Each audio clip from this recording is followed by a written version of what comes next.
Nou, goeiemôre vriende, ons is dankbaar dat ons vanmôre weer kan saam wees so rondom die woord van die Here.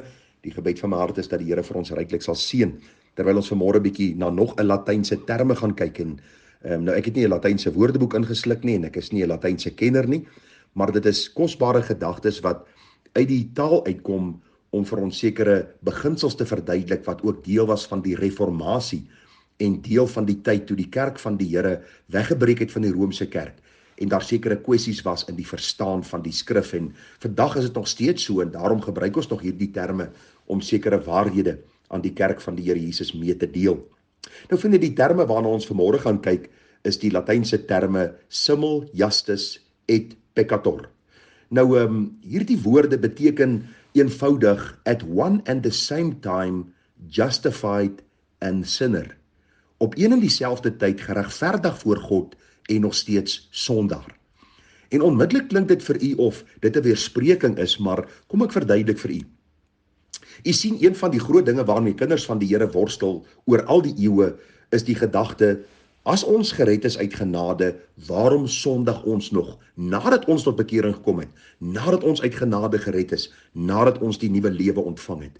Dit het gelei, vriende, na baie gedagtes waar mense op verkeerde maniere geleer is. Daar word geleer, nee, jy kan weer verval van die genade, jy kan op die einde van die dag weer ongered raak as jy weer sondig, nadat jy tot bekering gekom het. Dit lei tot skynheiligheid, waar mense vir jou sê, ek is nou in die oorwinningslewe, en ek is my van geen sonde bewus nie, net soos die fariseërs van die tyd van die Here Jesus. Dit het tot soveel verwarring gelei, dat die hervormers, manne soos Martin Luther, dat ook by hierdie terme uitgekom het, om vir ons die Bybelse gedagte te probeer beskryf.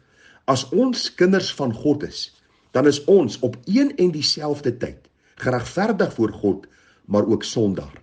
En kom, ek gaan vir u uit die Bybel dit illustreer, dat u dit kan verstaan, dat u dit kan sien, en dat u ook dan moed kan skep, dat 'n kind van God is iemand wat voor God vir ewig regverdig verklaar is, in die soenverdiente van Jesus aan die kruis, en ons sal vir altyd God se kind bly, terwyl ons aan die ander kant nog op aarde beleef, die stryd met sonde, die stryd met ongeregtighede. Ja, ons verlustig ons nie in die sonde nie, dis verseker, ons gaan dit nou sien, maar ons weet dat wanneer ons sondig, dan het ons nog steeds die voorspraak by die Vader Jesus Christus, die een wat ons voor God regverdig verklaar het.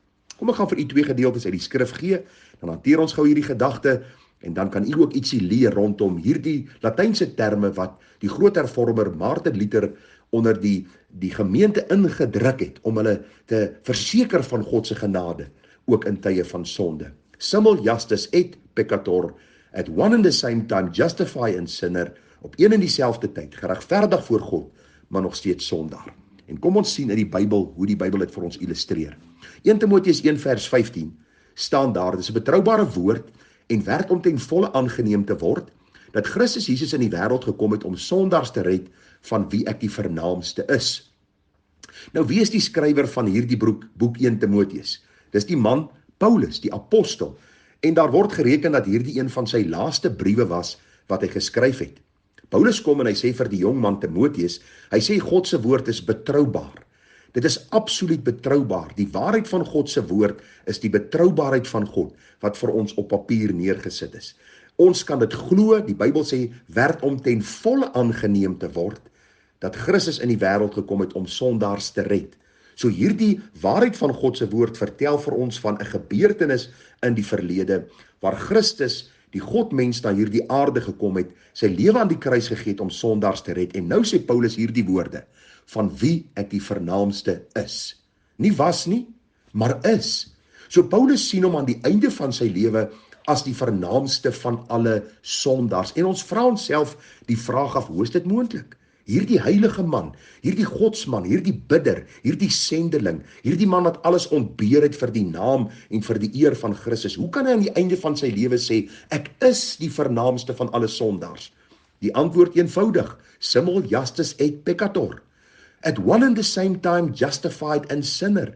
Op een en dieselfde tyd was Paulus seker van sy regverdigmaking, die feit dat hy voor God regverdig verklaar is in die soendood van Jesus, en aan die ander kant het hy nog gesien die sonde waarmee hy worstel.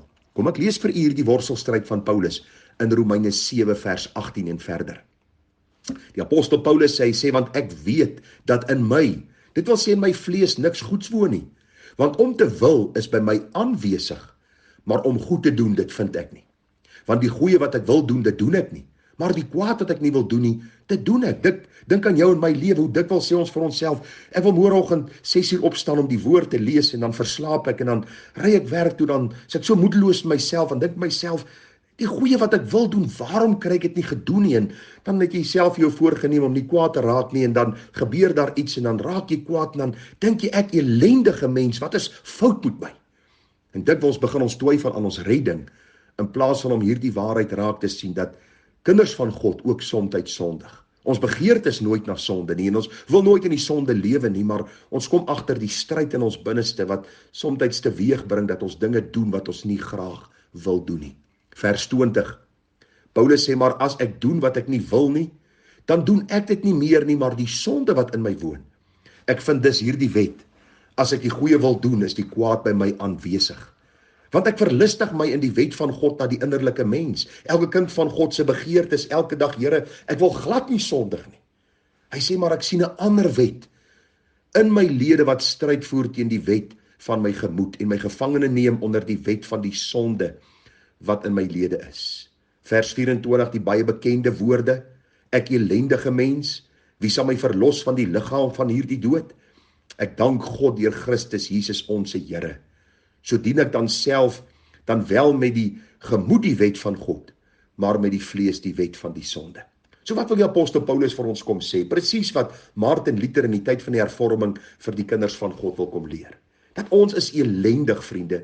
Ons is mense wat gered is uit genade, maar nog steeds beleef ons die vloek van die sondeval.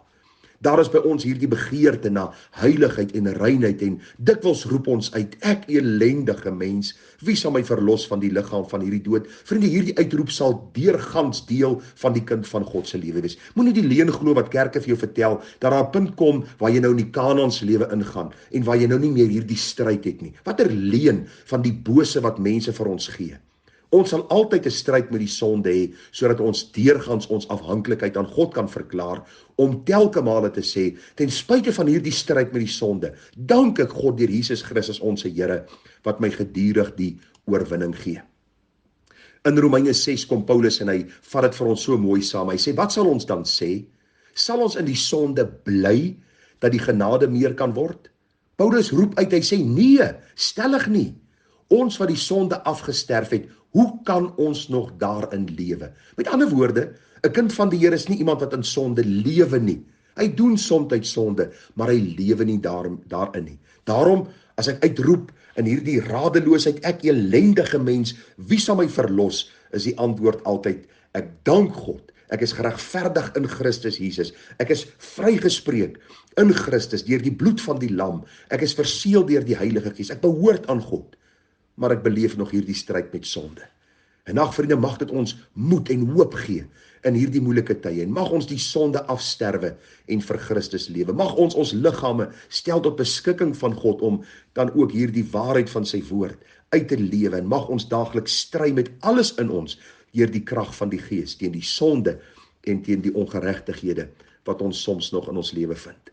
Saam met die apostel Paulus kan ons sê, ek is die vernaamste van alle sondaars. En dan gaan kyk deur die kerkgeskiedenis, al die groot kerkleiers het op hierdie punt gekom om te sê, die vernaamste van alle sondaars is ek. En dan het hulle naam genoem, en hoe dikwels het ek het vir die Here gesê, hoe dikwels het u dit vir die Here gesê. Maar ek wil vir u sê, een en dieselfde tyd is ons geregverdig voor God vir tyd en ewigheid. Aan die ander kant beleef ons nog die stryd met sonde, maar ons dank God, dit sal nie vir altyd duur nie. Dan gaan 'n dag aanbreek dat die realiteit van hierdie heerlike regverdigmaking wat plaasgevind het by wedergeboorte sal oorgaan in aanskoue wanneer ek nooit weer sonde sal doen in die teenwoordigheid van die Here nie. Waar hierdie verlossing sy volle potensiaal sal bereik, waar ek nooit weer 'n sondige gedagte sal bedink, 'n sondige daad sal doen, 'n nalaatsonde sal doen nie, maar sal kan sê ek is vry. Ek is waarlik vry vir ewig in die teenwoordigheid van die Here. Tot dan wil ek u aanmoedig met die woorde wat die apostel Paulus so mooi aan die man Timoteus gesê het, daar in 2 Timoteus 4. Paulus sê vir hom, in 2 Timoteus 4 vers 7, hy sê, ek het die goeie stryd gestry, ek het die wedloop volëindig, ek het die geloof behou. Verder is my weggelê die kroon van die geregtigheid, wat die Here die regverdige regter my in die dag sal gee, en nie aan my alleen nie, maar ook aan almal wat sy verskyning liefgehad het. Mag die Here een my versterk, dat hierdie man, die apostel Paulus, wat sê, ek is die vernaamste van alle sondaars, dat hy ook vir ons hierdie wonderlike waarheid deurgee, dat hy bly volhard het deur die krag van die Heilige Gees, dat hy die geloof behou het, en dat hy nou die kroon van die Here sal ontvang.